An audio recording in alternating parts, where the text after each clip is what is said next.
There were 2,538 special objects, but 2,000 have been lost. The remaining 538 are to never be joined together. There are a certain set of rules that must be followed exactly to obtain these objects. Let's look into a few as we do a little seekers, holders, and a creepypasta. It's evil! Don't touch it! It's alive! I was with you. They're coming to get you. God of Christ. This is Me? Hello, Mr. Fancy Pants. Math's hard, Matt. Math is hard. How many objects? It's 2,538, but 2,000 have been lost. I don't know how that happens, but it goes with the story, so. Okay. Well, that's fun, I guess. We'll see. Math's We'll see. hard. Yeah, we'll see what happens with it. They're fun reads, and I don't know. I like the destination. You got to go out and look for it. You got to go find it, and sometimes the best thing that could ever happen is it won't work for you with the way these stories go. So it's like, if you get kicked out, that's the best thing that could ever happen. Because if you are invited in, your chances of getting to this object are crazy. 1 in a million. More math. God. I'll stop with that. I can't. Anyway. Hey, everybody. Welcome to Hello, Mr. Fancy Pants. I'm Zach. I'm Spar. And today we're going to talk about holders. And we're going to do a little creepypasta. We're going to take a little break. I'm still trying to wash Rock Terrio out of my fucking head. So I asked Matt, please. And he said, fine. So we want to thank everybody that's listened to the first episode, which just came out. I think this is technically episode 4. Yeah. But if you have any questions, comments, or concerns, you can email us at hmfppod@gmail.com. And don't forget to like, rate, and review wherever you get your podcasts. 1 stars are fine. Just like the entity. I'm okay with it. Put yourself in that position. So Matt, do you know any? Do you know of any creepy stories? Have had any experiences with the paranormal? Yeah, even we've had a couple when we was out on ghost hunts. But one of my favorite ones that I heard was from a dude that I used to work with at a factory, and this guy's he's not a bullshitter. He's not one of those dudes, and he didn't want to tell this story. Even I had to like kind of force it out of him, but. He lived in a house in a town that I live next, kind of near, fairly close. The house is still standing, but they didn't live there very long. But they were renovating the upstairs. And while they were renovating, the kids wanted to go up there because they thought it was like camping. So they took like their sleeping bags up there to go camping or whatever. So he was sleeping downstairs on the couch, just, so he could hear them better or whatever. He said he wakes up in the middle of the night and he sees an old woman walk down the stairs from upstairs, walk through the room that he was in, which was the front room, and then walk into the bathroom. So he was like, holy, this woman she doesn't know where she's at. I got to go, I got to go help her. I don't know how she got into the house, but I got to go help her. So he gets up and he goes to the bathroom. No one's in there. Whoa. He told me, this ghost had to take a piss is what you're telling me. Must have. He said there was no seeing through it. It didn't look like any kind of entity or anything. It looked like an actual elderly woman was walking through the house because he was concerned. He wasn't scared. He was concerned. Right. That's crazy, and then man. He said it was a couple days later or something like that his wife was taking a bath and the kids had left and he went in there to talk to her and he said something about it. He goes, I don't want to talk about it. I've seen her too. Oh, that was when they decided it was time to get out of Dodge. It was very shortly after that they left. Like the kids never seen it, or they never said they did. But well, that's good. It always comes down to if somebody like if you're telling somebody a story like something that happened to you, and they're like, "Yeah, I know, I've seen it too." It's just like, oh, that makes it That makes it that much worse. Yeah, I could have pushed that off as I was kind of dreaming, maybe, but not now. Thanks. Oh, great. I'm going to have that stuck in there for a while, right? Yeah. Well, my wife has even done the thing where she woke up one morning and she told me, she goes, well, last night, she goes, I thought I heard a little girl say "mommy," and I was like, yeah, I've heard that too, but it was a long time ago, and I'm pretty sure I was dreaming. So you probably were too. Oh, shit. One of those things where you ask, did you hear that? Yeah, me neither. Let's move along. Well, if you don't care, Matt, I'm going to go ahead and kick this off with a little creepypasta. Is that cool? Get after it. All right. I found this one on creepypasta.org, and it is supposedly, it just said posted by Anonymous, and it was sometime before July 2008. And this is the story of the smiling girl. Okay, I'm already. Okay, yeah, let's go. You ready? The smiling girl. I don't know what to do anymore. I'm so scared and I can't trust anyone. I went camping about 3 weekends ago in the Huntsville National Forest in Texas. Me and 3 friends that came home for the weekend. They're all in college and usually I'll get together at least once a year. Old friends from high school. For the camping trip, we plan to go backpacking deep in the forest, live off the fish that we catch and animals that we can trap. We've been doing this for a while in Texas and in numerous other places like Arizona, Colorado, New Mexico, etc. So we're pretty much used to anything you'd encounter out there. It was my turn to pick where we went camping, so I chose Huntsville. More accurately, it's Huntsville, New Waverly. So we went up there, park our car in the camping spot, and start walking off into the forest. We had some laughs along the way, everyone catching up with each other's lives, and we walked until it started to get dark and we set up camp where we stopped. Everyone gathered wood to make a fire and we set our tent up. And we do what we always do, try to scare each other with weird stories. Around this time we started to smell something very faint. It was noticeable but not overbearing. We couldn't put our finger on what it was, so we just carried on. Mike had to go piss and he walked off in the forest. A second later, he came running back, piss all down his jeans like he'd missed real bad. Immediately, we all crack up and throw some jokes at him. Then we notice that he was white as snow and trying to catch his breath. He starts screaming for us to follow him and he runs off. We all get serious and go follow him, not knowing what the problem was. We start to hear a faint scream and crying in the distance, in the direction we were running. It was pitch black away from camp and Mike had the only flashlight. We left ours at camp, and he had his from his trip taking a piss. So at this stage, we didn't have much choice but to follow the light, which was frantically pointing here and there in front of him. The scream gets closer, and Mike starts to slow down.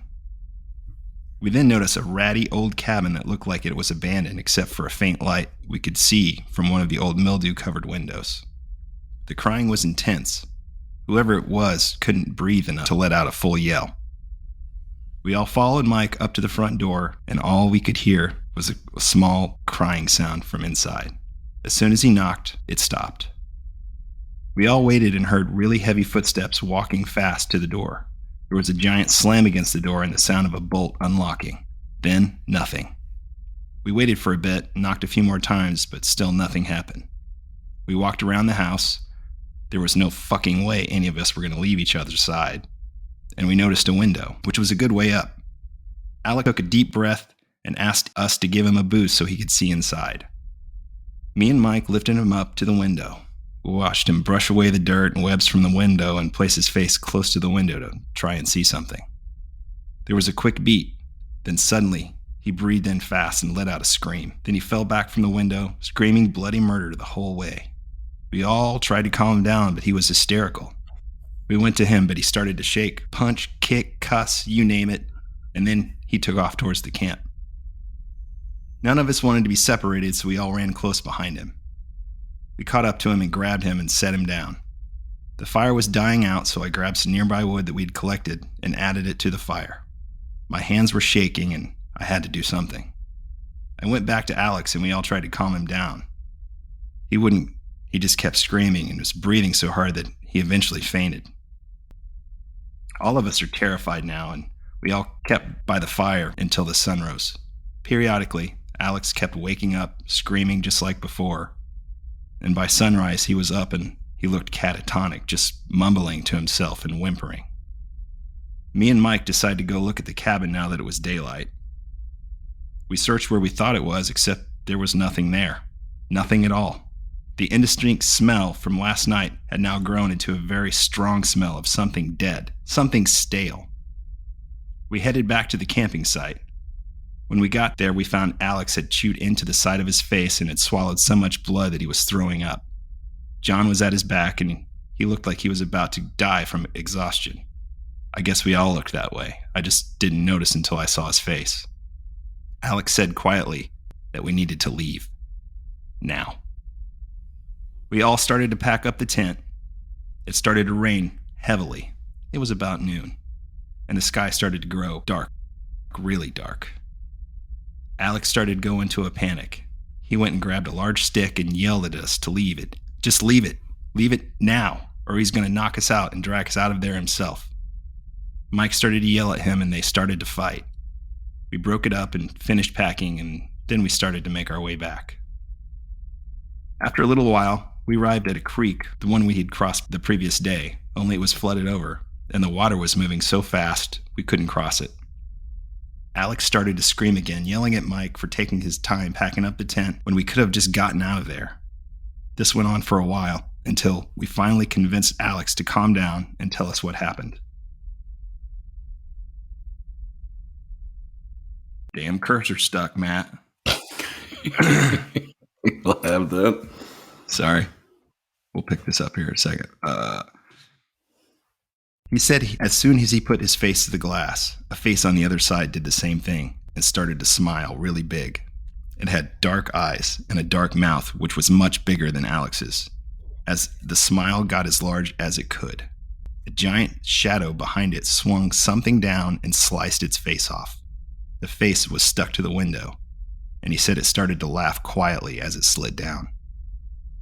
Mike, still pissed off, and though he wouldn't admit it, beginning to get freaked out, started to argue with him again. We eventually started to follow the creek for a way to cross.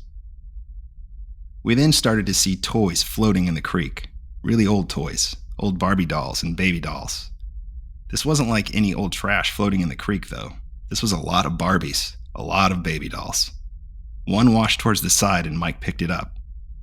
It had some kind of voice chip that was dying and starting to say some gurgling words we couldn't understand, followed by its sad excuse for laughter. Then it sounded like it was whispering. We thought the batteries must be dying. He just threw it down.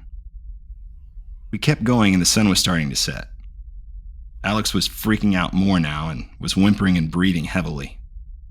We all started to see shadows move behind trees, something we all called BS on until we all were seeing it. It was barely light out, and we stop as we see the cabin right in front of us. None of us knows what to think. Mike says, "This is bullshit. I'm going in there." Alex tries to stop him. We all do. All of us just wanted to go home. Mike says to all of us to fuck off. Do our own thing. He doesn't care anymore. This is all bullshit. We started to hear hundreds of the same sort of baby doll noises as before, laughing, whispering, and trying to sing. We start to move forward past the cabin, all of us, and kept pushing forward. We smelled something dead in the air, something stale, the same something as before. We started to hear something crying and something screaming. We just kept going on. We eventually crossed the creek and left the woods. We all get back to our vehicle and got in. It's pitch black and we drive. We're about to get on 45 to Houston, but the road is under construction and can't be accessed. It points to a detour. As we head towards the detour, it seems to be a small, bumpy, dirt road going into the woods. Then we see a young girl come up to us. She looks as though she's in trouble, young and pretty. She approaches the passenger side door and she looks like she's really drugged up or beaten up. Alex doesn't roll the windows down, nor does he open the door. She reaches for the handle and he immediately locks it. She puts her face on the window and starts to smile, really big. We floor it. Alex starts to cry and scream, and we're all breathing really heavily. We finally cut onto a street that takes us up to 45, and we take it the whole way. When we get back to my apartment, everyone doesn't know what to say, and we all break apart and go our separate ways. Mike messages me later and says he's going to go back. I try to convince him not to, and all he does is say it was our own minds and that was screwing with us. I think he just wanted to prove to himself that he wasn't scared. I can smell that stench everywhere now. I don't go out anymore. I just stay in and don't answer the door. Last week, everyone I met was acting really strange. People that I have known for a long time and total strangers. My own dad, when I went over to his place to eat supper, he just watched me strangely while I was sitting down. He didn't say a word the whole time. I kept asking him, "What's wrong?" He just slowly shook his head. When I was leaving to go home, I turned to wave. He had black eyes and an open mouth like he was in pain. When I started to walk back, he shut the door and bolted it. I stayed there knocking and knocking. Nothing. I called him. His phone was disconnected. I even called the police. Halfway through the questions they were asking me, the connection started to fade into static. I could hear a faint mumbling, singing, and laughing. Mike has completely vanished. There's not even a record of him being alive. And when I call Alex's house, they talk to me like I'm some salesman. They say they don't know any Alex, and please stop calling. The person who tells me that's Alex's mother. I can't get a hold of John either. Someone knocked on my door, and when I went to look, I saw a face completely covering the peephole and a giant smile starting to form. I called the cops again, and instead of turning into static, they got really strange. "Sir, are you affected by any drugs at the moment?" "No." "Are you coming home anytime soon?" "Excuse me?" "Come home." And the phone call ended. My mail slot swings every now and then. Someone is sliding pieces of baby dolls through it. I try to call people now, and all I hear is static and bad baby doll noises and this crying and screaming. My TV is busted, but when I go to take a piss, I can hear it on. I might be going insane. Whoever lives above me now started to scream in pain and crying deeply recently. I hear giant footsteps from their apartment. I hear bangs and something falling to the ground. From the neighbors to the right of my apartment, I hear what sounds like a baby that never gets tended to, and it sounds like a baby doll whose batteries are dying. My phone has been ringing now, and it's Alex telling me that things in a language that I've never heard before nor could never manage to repeat. I keep getting emails of pictures of black and small colorations. Now I can't even access my email. Someone knocks on the door, and they slam against it. I hear the bolts unlocking one by one, and I run to make sure to lock all of them back. Then I sit down and begin to cry. That's not bad. I was gonna enjoyed say, that one. I spent many a hour looking for some creepy pastas, and that was one of the better ones that I'd found. Yeah, there's a lot of them. I haven't heard that one. I like that.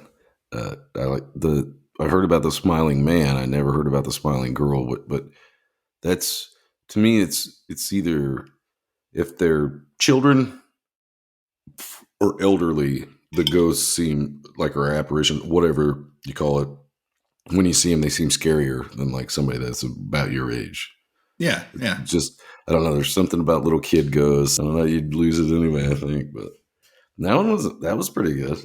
I like that one. So I'll do a Holder story, and I'm going to go Holder of all. Explain to me the Holder stories. I mean, how many of these stories are? There's a ton of these, right? Oh, there's so many, because there's supposed to be what's left, but then I actually found some of the 2,000 that have been lost that you can actually find. But there's 538 of these stories. Wow, that you can go through. But this is the Holder of all-consuming despair. So all these are like trials. There's things you got to do, and if you don't do them exactly right, you're fucked. If you do them exactly right and they don't like you, you're fucked. You're fucked. So sometimes the best, as the stories go. But you go to any abandoned building in any city in the state of California. Anyone will do, it matters not. Venture into the building and find the darkest corner of the darkest room. Stand in that corner and say out loud, I want to speak with the one who has long since run out of tears to shed. Then turn and try to leave through the door you came into. The door will not lead back the way you came, but instead into a small room. In the corner there's a stereo that plays your favorite music, a TV that plays your favorite movie, a table covered in your favorite food and drink, and a couch with a boy no older than 16 on it. The boy will greet you with a sorrowful smile and a polite hello before lowering his gaze to the whiskey bottle in his hand in obvious sorrow. He will not react to you in any other way and will remain in this distressed state despite the good food, television, and music surrounding him. He will only respond to one question.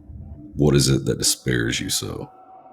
And he will tell you just what it is that despairs him. Every last tragic moment of his sorrow-filled life will be laid before you. You must sit through this horrible tale of depression and sadness. Most are unable, most flee from the room in tears, others despair of ever being happy again and sit next to him on the couch as oblivious to the joyful things around them as he is, never leaving the room. If he can stand this tale of unending sadness, then he will fall silent at its end. He will return his gaze to the bottle of whiskey and gesture for you to leave. Do not leave, but instead tell him of something you love. It can be anything. A funny story, a heartwarming poem, anything that brought you joy.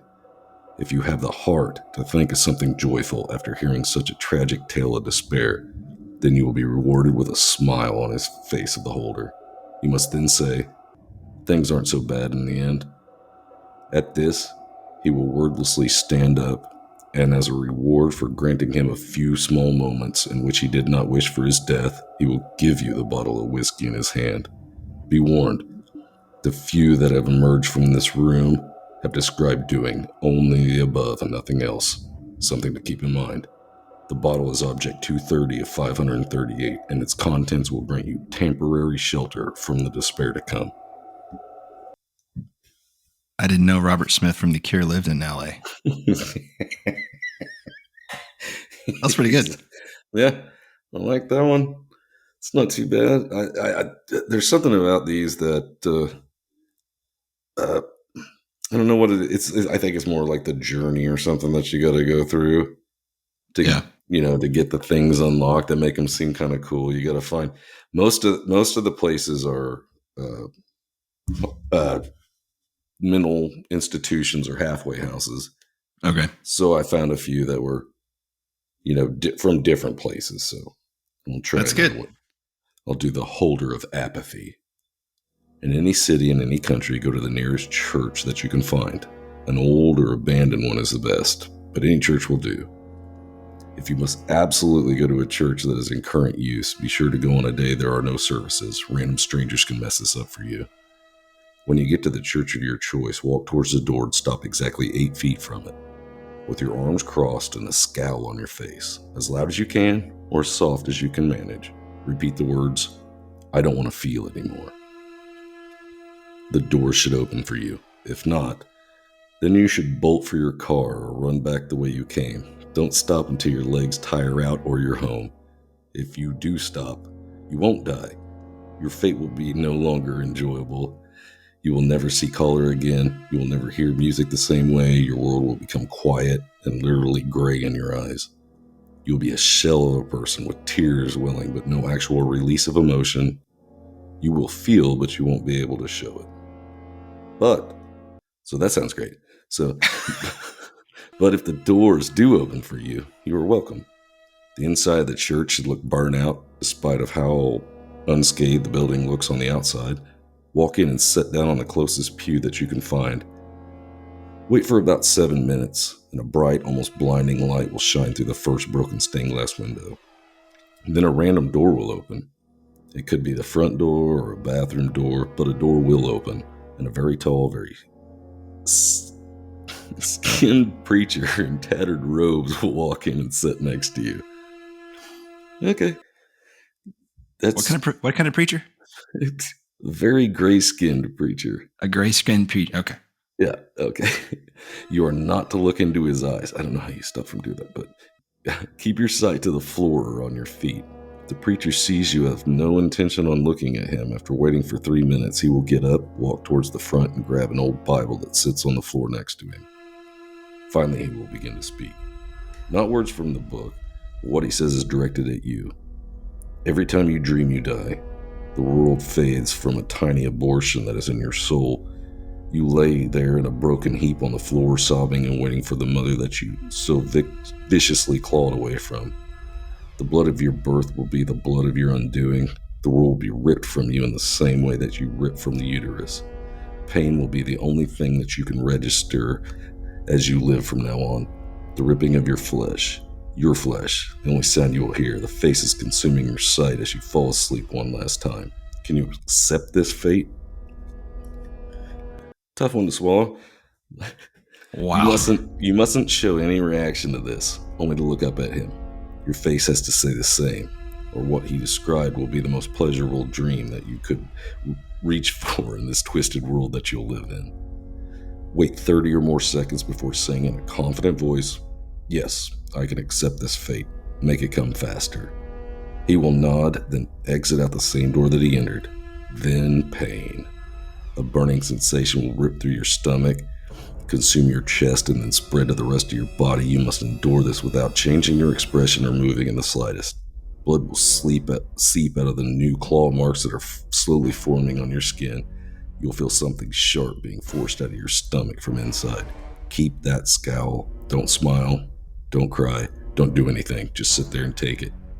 After a while, the pain will recede and be replaced with an overwhelming amount of pleasure as the object that is just split out of your stomach slides into your lap all on its own.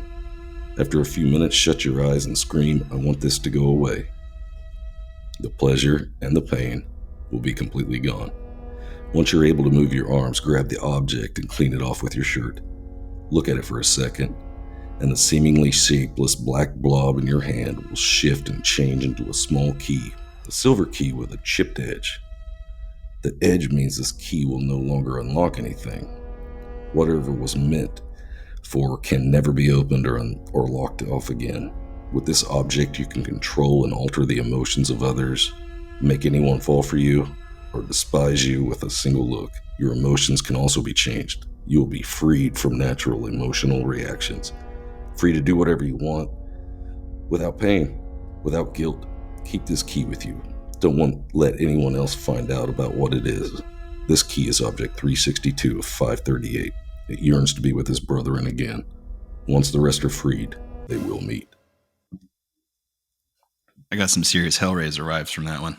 That was pretty good. Yeah. Well, they say nothing's ever they're never supposed to meet again, but it doesn't clearly say. It doesn't clearly say what will happen. It's just bad. Like if Just these not, objects come together. It's like you don't cross the streams. Yeah. But you said crushing the streams was bad. Very bad. I'm iffy on the whole good bad thing. Do you want me to do another one, or you got another creepypasta to go into? So that last creepypasta, Matt, what'd you say about that? Well, the thing with that one was missing. What's missing from that creepypasta? What's missing from most pastas is you got to salt the water before you put the noodles in. Most people know this. Some people don't. But you need a teaspoon of salt for 2 gallons of water, or for 2 quarts of water. Yeah, you got to put it in before the noodles go in, or you're just gonna have a bad pasta. I don't care what kind of pasta. You got to boil that shit down. Yep, you got to put the salt in there. This is another one that I found, and it actually does not have. I didn't find an author, and I didn't even find a title for this particular. Yeah, it was different, and it's kind of a longer one. So if you got a beer, go ahead and crack it now. It's gonna be all right. Just hang in there. Just bear with me. I found a Doris beer in the back of my fridge. I'll just have that one real quick. That ought to do it. Just one. I only need the one. Just the one? Yeah, that's all it takes. Because it's not beer. It's Everclear in a can. All right. Here we go. When I was a child, it was just me and my mother. We lived in a property owned by my grandma, a 3-story old farmhouse right at the fringe of the woods. It was far off the road, down a long, unlit gravel driveway. It felt very isolated at night, being so distant from any other houses, set in an area that hadn't been inhabited for 30 years before we started living in it. Quite often, I was a fairly rambunctious child, so while my mom went off to work, I would occasionally skip the morning bus to school and stay home alone all day. The big house had a habit of feeling incredibly lonely and sparse, so I spent most of my time playing in the forest expanse out back. Some distance into the woods, far enough that I couldn't hear my mother when she called, there was a toppled pine tree which had crashed into another. An even larger trunk of it on its way down was now frozen there, forming a long arc over the forest floor.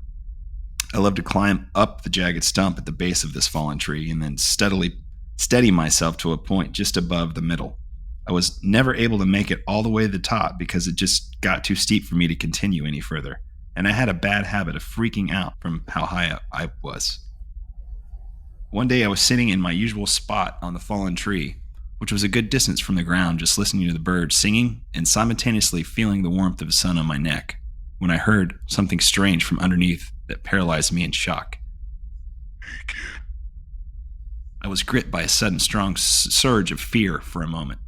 The voice had come from directly underneath me. I strained to look down but couldn't see anything from over the ledge.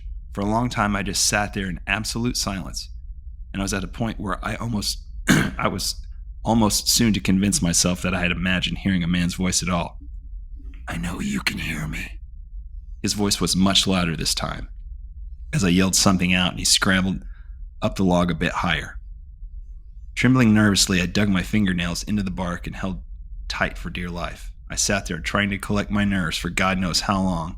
Although I couldn't see it, the presence of this thing underneath me was still clear.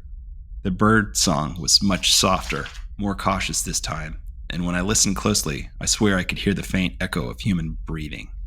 Gathering all my courage, I vowed to prove to myself that this was all my imagination by leaning over the ledge as far as I could possibly go without slipping right off. Digging hard into the bark behind me, I stretched out along my arms and peered over, getting a full view of the empty forest floor and undergrowth, when suddenly, "Come down here or I'm come up and grab you." It was so loud. It was as if I was being screamed at right in my face. I released my grip on the tree in fright and plunged off the platform. I was saved only by grabbing a nearby branch, and for one awful second, my bare leg dangled in the cool air. When I pulled myself up, I ran at full speed to the top of the collapsed pine, to the point I'd never reached before. I sat there just below the rustling canopy, pissing myself and staring at the distant base where the splintering wood rose, fully expecting at any moment to see someone crawling rapidly up the pine towards me. Instead, all I heard was the wind whistling in the leaves above and below me, and occasionally snippets of bird song. It was about 2 hours before my mother got home and found me, after much worried searching, trembling, and crying at the top of a fallen tree. Although this incident spooked both me and my mother, in time I somehow recovered, exhibiting that naive, hard skin of a child, although I never went as far into the forest as I used to, and never again approached that fallen tree. Once when I was 12, I had the chore of taking firewood from the shed out back, just at the edge of the woods, and to bring it back inside the house. It was a tiresome job, and I always chose to do it at dusk when the air was brimming with mosquitoes and a swampy fog that usually coated the lawn. By the time I had made my last round, I would sprint back to the house, spooked. One of my least favorite things about this job was that the shed was full of barn owls. And if you've ever seen a barn owl's face staring at you from a dark corner, you'll know how uncomfortable that shed made me. One of these nights it got mistier than it ever had before. A thick silver fog covered everything and limited my line of sight to a short sphere around. Even though the shed wasn't far from the house, I found myself feeling disoriented, and more than once I walked into the wrong direction. Both times, for some reason, walking straight into the woods. By the time I had reached my last load, it was too foggy to see the street. My eyes stung with moisture, and it made my vision blur. Lurching forward, I managed to walk headfirst into a tree, doubling over and dropping all of the wood I was bundling onto my feet with a hard crunch. As I went to pick them up with my foot throbbing pretty hard, I realized that the ground was too misty for me to see my own knees. I decided to head to the house since we had more than enough wood for one night. However, it was getting to be pretty dark and I couldn't make out any signifiers of which direction I was heading in. Even though I was cautiously walked several feet in all directions trying to figure out my position in the mist, I couldn't figure out any point of identification. I got a cough.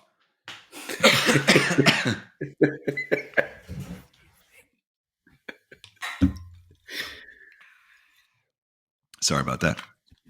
Anyway, I couldn't even locate the fence or the gate. And the more I walked, the more I seemed to stumble into trees, pine needles, and mud crunching under my feet instead of a dew-covered lawn. After a while, I finally realized that I couldn't even find the shed anymore. Cursing myself for being so dumb while trying to ignore my thumping heart and sense that something else was at play, I became aware that I was lost somewhere in the fringe of the forest. Screaming out for my mother at the loudest possible volume was only met with a resounding silence from the depths of the mist all around me from where I stood, affirming that I had wandered too far from the house to be heard. As a deep panic started to settle on me, I noticed a glimpse of something pink moving against a nearby pine tree. Coming closer, I saw that it was a ripped-out square of pink paper. On it, there was an arrow pointing left. Looks vaguely like something my mom would make, I rationalized to keep me from getting lost. So foolishly, I followed the direction set by that green arrow shivering in the intense cold. I kept wandering for about 5 to 10 minutes before needing to stop to catch my breath. My heart was pounding so fast it was beginning to hurt. As I was sitting down, however, I spied what appeared to be another note floating on a nearby trunk. I noticed that this one was embedded with a long nail. It bore another arrow, this one pointing up, and a small, sloppily written note that said, "This way." Despite my increasing panic, I convinced myself that these notes were my only shot at getting back before nightfall. I was so desperate to get the hell out, and my brow was cold with sweat. So I followed the green arrow to a point where I could just dimly make out another spot of a pink note up an incline of collapsed stumps and leaf filler. At this point, it was getting pretty dark, and I had to strain both my eyes just to see a few meters in front of me. Following the green arrows, feeling less sure of where I was, I stumbled through the woods, groping out in the mist to feel out for trees. Although I was terrified of something unseen grabbing my arm, I came across the third green note, which had another arrow pointing up again, this one leading to an increasingly steep slope that I didn't recognize being anywhere near my house, and with a poorly drawn smiley face right above it. At this stage, I became too freaked to cope and started to cry just a little. As I slumped against the pine stump, the possibility that I would be out in these woods all night was beginning to sink in, like a syringe being driven into the veins within my arm. I caught a glimpse of another pink square in the near distance. Squinting hard, unnerved by these notes, all of which looked fresh and without sign of decay despite the previous week's nonstop rain, I read it from afar. What I read made my blood turn cold. I stood to my knees, deadly silent, wobbling on them in fear. My ears were sensitive to any tiny prickle of noise in the mist. For a long time, I stood there in this rolling fog, reading and rereading that horrible note over and over and over again, before a snapping stick somewhere behind me caused me to sprint blindly, twigs snagging at my ankles, and cut up my face as I ran. Written on the note in big green letters was my name. It felt like I was running for hours, all the while the rain and mist lapped at my back on my neck like the decaying breath of someone running right behind me. Somehow I made it back to the house. All the lights were out and I struggled to find the keys for a moment. When I found them, I bolted inside and quickly crawled into my bed where I remained, unsleeping until morning. Mom just thought I'd come inside and gone to bed and hadn't thought to leave the lights on. It was a miracle, aka some freakish coincidence that I even found the house at all. The final incident at that damn house was witnessed only by my mother. Up until then, she had never experienced any of the strange things I had, although we mutually shared the peculiar, oppressive quality that the house's interior had on us, and its placement in this dreary, imposing woods. Although I was obviously never a popular kid by living way out in the country in the opposite direction from everyone else at the school, I did make some tight friends in my first year of high school. One of these friends, Amanda was her name, invited me over one night and I accepted. My mother drove me out to the place which was about 3 miles away, and then drove back home again. The night went well. We watched a horror movie, suitably, devoured some pizza, and probably smoked a little pot. My mother went home alone where she intended to get some writing done. She worked for a magazine at that point, and it was about midnight when I received an off-putting text from my mom in all caps. "Is this a prank? I need to know immediately." Thinking it was some kind of joke, I texted her back, "Calm yourself. Is what a prank?" Almost immediately the response, "Are you at the house?" Of course I responded, "No." Though I was thoroughly weirded out, I didn't receive another message until around 3 a.m. This is when she told me to go to my grandmother's in the morning and to not, by any means, dare go home. I remember those bleak torrents of rain the day I went to my grandmother's and how terribly soaked I was when I finally got there. It was nearly 2 towns away. I'd had to fight the temptation to go home and drop off my bags, but Mom's disturbing messages from the last night were enough of a warning not to do so. When I arrived, Mom and Grandma were having lunch. At first, my mother seemed to be in some sort of composed state, but when I got a better look at her, I noticed that all the color had drained from her face, and she was slightly trembling. At one point, she even sent a small glass crashing to the floor after flinching at the cat brushing around her ankles. It wasn't until later that night, when my grandma was sound asleep, that she had told me what had happened. Got a cough again. Sorry about that. She went further.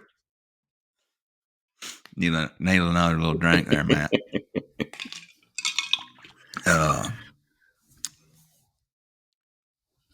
All right. It wasn't until later that night, when my grandmother was sound asleep, that she told me what had happened. She went further as to forbid me from telling my old grandma, but out of fear that would horrify her superstitious soul too much. This is what happened the night when I was at Amanda's, as she described in lurid detail. My mother was sitting on the first story in the living room, where she sat on a couch by the fire, curtains open to the view of the sunset on the canopy, going over her latest draft. At first, it was so faint that she barely noticed it, but after a while, my mother became aware of, vaguely irritated by, tiny thumping noises near her head at the window. When she went over to investigate, she saw fat brown moths of a kind we often get at a place buzzing madly into the glass. Reasoning that this was the cause of the sound, she returned to work. However, feeling rattled in some way, it was when the noises started to get sharper and louder that she paid more attention and saw the rocks. There were rocks being thrown at the window from the total blackness of the forest edge. She saw them appear from the shadows of the bush and then fall in an arc and bounce off the window. Looking carefully, she could see small cracks from where heavy ones had hit, right beside where her head had been moments before. Temporarily captivated, she tried to peer into the darkness enough to make out where the rocks were being thrown from. Then, with a startled shock, she jumped back from the window as she saw me standing half behind a tree right near the window, grinning wide and staring at her. My one visible eye stretched wide open, showing all the white. She barely stifled a scream, seeing her own daughter standing there, just staring and smiling. Not only did the figure not move nor blink, it was standing by one of the nearest pines, far from where the rocks were shooting out from the bush. As they continued to do so in a loud downpour, my face unceasingly continued to press out at her, smiling.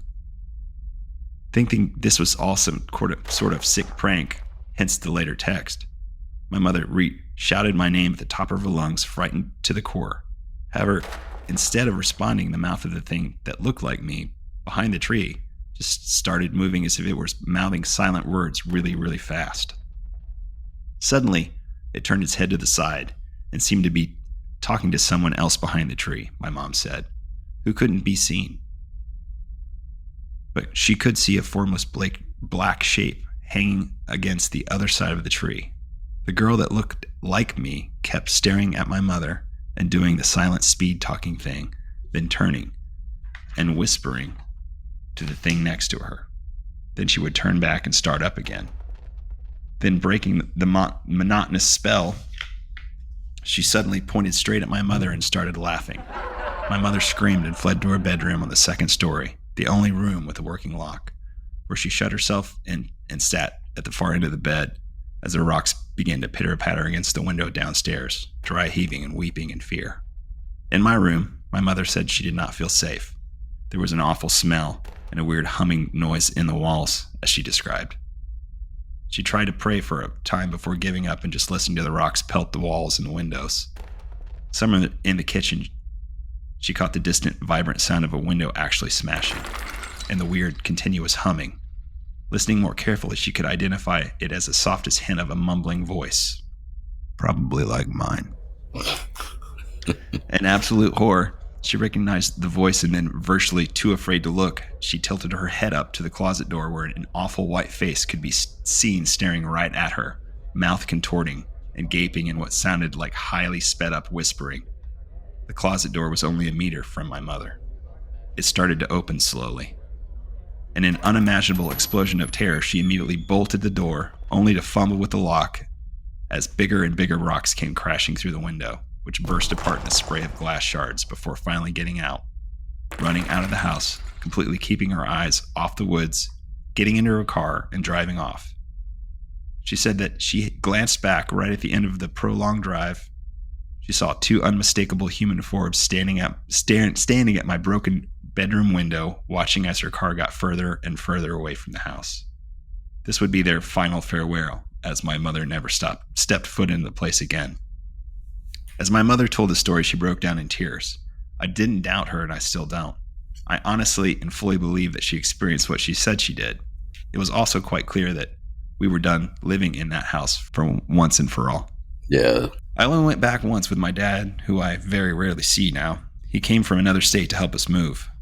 Mom had already found a place in town, and we moved in.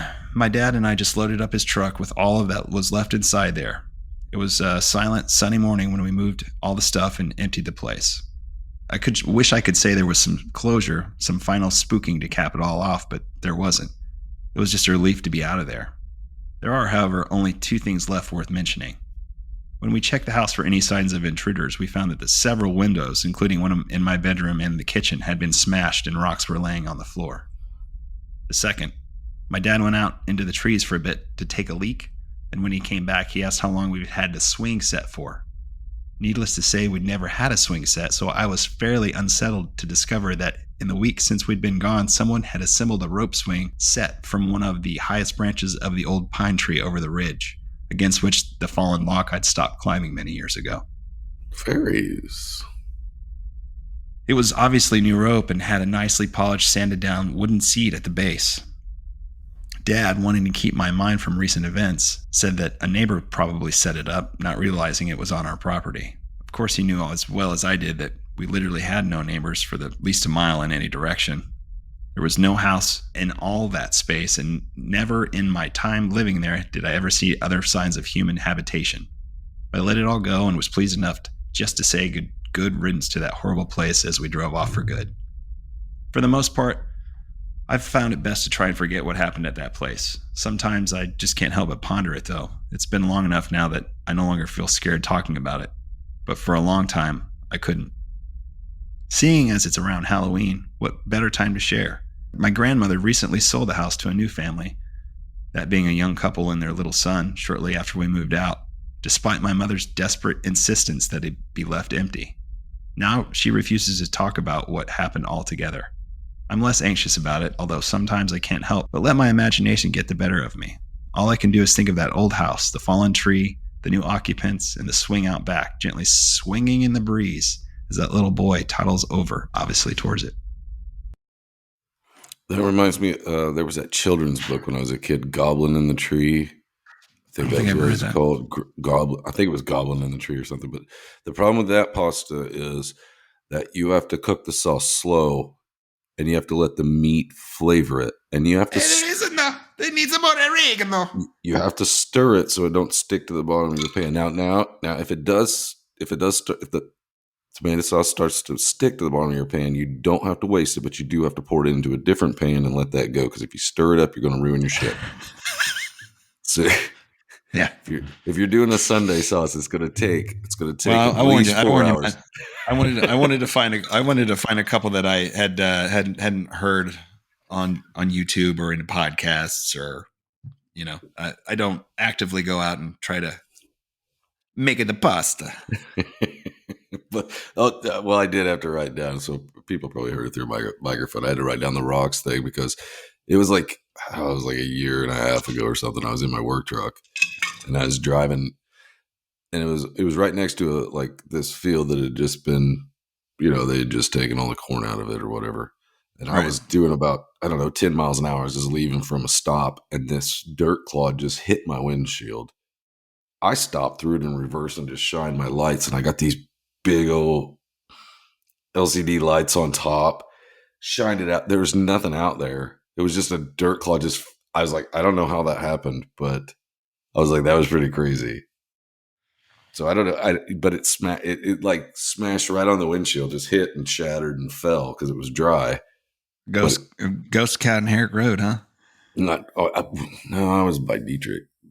Oh, okay. Yeah, so I was like, that's creepy. I was like, fucking bastards. I was like, some pricks around, being dicks.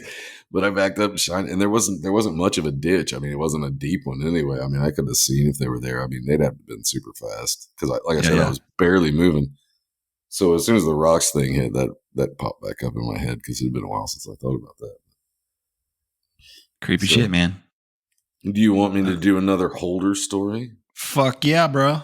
Well, I'll do the Holder of Damnation. Damnation. Next time, Gadget. Okay. I'll get you next time, Holder. In any city, in any country, go to any mental institution or halfway house you can get yourself into. When you reach the front desk, ask with no hesitation to visit someone who calls himself the Holder of Damnation. The clerk will frightfully deny any knowledge of such a thing, but will conveniently slip you a toothless key with a double cross engraved upon it and point you down a hallway. At the end of this hallway is a perfectly nondescript door, but for the doorknob, it is made of a stone that is blacker than the deadest night. And should you touch it, you will feel as your very soul is being drained away. Upon entering the door, you will be in a brightly lit hallway. The walls are lined with drawings drawn in the style of a child, depicting the dreams of such a child. Do not look at these pictures, for their pleasant appearance is merely a facade, hiding their true nature. Should you gaze upon them, it will surely be the last thing you ever see, for your eyes will be the first to go. The ceiling of the hallway drips blood. That's fun. If you were to look up, and believe me, this is something you do not want to do. Something you do not want to do. You will see the disemboweled corpses of hundreds, nay thousands of children impaled to the ceiling. I feel like we need a Tom Araya like scream at there like, I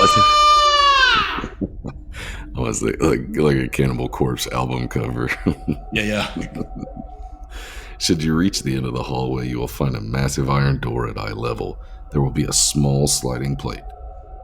Take the key that was given to you earlier and hold the toothless part in your hand with the double cross, uncovered and pointing directly at the plate. Close your eyes and give one sharp knock on the plate. You will hear it slide back. Resist any temptation to look, for it will be the end of you. Wait 10 seconds, run as fast as you can, and only stop when your legs can go no further. If you feel the key change, however, wait until you hear the plate slide back into place and open your eyes. In its place will be a massive padlock. Unlock it with your newly changed key and quickly enter the room, closing the door behind you. The Holder of Damnation despises the light. You will be in a dark room where there's no light whatsoever, but you will hear labored breathing from the farthest corner. Do not move closer and do not speak. The only words that will not result in your death are, "Who was the first to bring them together?" Should you ask, you will hear a voice, neither male nor female, speaking in your mind. Soon, it will give up on speech, and the images it creates in your mind will be horrifying. Do not scream, whatever you do, for it will see this as a sign of weakness and in your existence in such a way that only criminally insane could understand. If you weather this tale, you will notice that specks of light have appeared all throughout the room, A hiss will fill the room and arise the most horrific scream you have ever heard. Shit. I'm glad I'm not the only one. Rise the most horrific scream you have ever heard will reach the point of light explodes, lighting up the room. When the light dims, you will see the charred remains of the holder in the corner. Do not move in for a closer look. Dead snakes can still bite. At your feet, you will find a small bag. It contains a flawless crystal star. The object is 63 of 538, and it's allowed to shine. Its light will drive all that see it mad. So Well, yeah, that's fucking metal. yeah, that one's pretty. Well, I mumbled over the fucking part there. Well, Yeah. like I said, my mind gets in front of my eyes, and then I started reading in front of it. I was like, "Oh, that part's cool." And then I was, shit. It's got too metal for Matt. It did. But the thing about these is like I've done a few where they came from different places, but most of them from mental institutions or halfway houses. So I got it. What I was thinking, like after reading through a bunch of these, I was sitting back thinking, I was like, I hope that somewhere in a mental institution or halfway house, there is a person that works the reception desk that has memorized a shitload of these and is just waiting. ready to fucking rock somebody's world. Waiting for somebody to come in so they can do it. Yeah. How many people have went out and tried these and people are just like, security, can we get this fucker out of here? But if one person actually stood up there, if one person actually started doing the stuff, hey, Luke, we need you to come down here. We got another fucking wild one over here. Constantly coming in. No, man, that just went through my head the other day after I'd been reading these. I was like, oh, that one's cool. That one's cool. And then I got to thinking, I was like, man, if I worked the reception desk, I'd memorize this shit. I would have so much of these so that as soon as they came in and said whatever the holder was, I would do exactly what they said and just like point down the hall. And when they start walking, just start laughing. I wonder how long he's going to stand in that room before he realized I was bullshitting. I don't Or if know. they even make it to a room. Right. Well, Matt, I think I'm going to open the door to the refrigerator. Any refrigerator will do. You need to reach in. Grab a cold beer and In any town, in any city. then I'll reach into the door. Walking into any liquor store. that will allow you in. Be kind to the clerk. Go grab your preferred beverage. Walk up to the clerk. Politely ask him how their day is going. Pay for your drink. Should you not do this, you will be arrested. So just go ahead and pay for it. Then leave. Go home and turn on this podcast and enjoy. Something like that, yeah. Well, that's a lot lighter than the last one we did. I gotta say that. Yeah, it's really chill. I needed this one. Thank you for agreeing to get weird and wacky for a minute. And I've got, if we ever want to go back, I've got so many more of these little holder things to do that we could fucking go back over. Hold door. Hold the door. Hold door. Yeah, we should. We should definitely. When the lightning. Yeah. Hodor. Well, guys, thanks for hanging out with us. Once again, I'm Zach. Spar. And we'll see you next time right here on Well Hello, Mr. Fancy Pants. Later. It's evil! Don't touch it! It's alive! I was with you. They're coming to get you. This is Eh? Hello, Mr. Fancy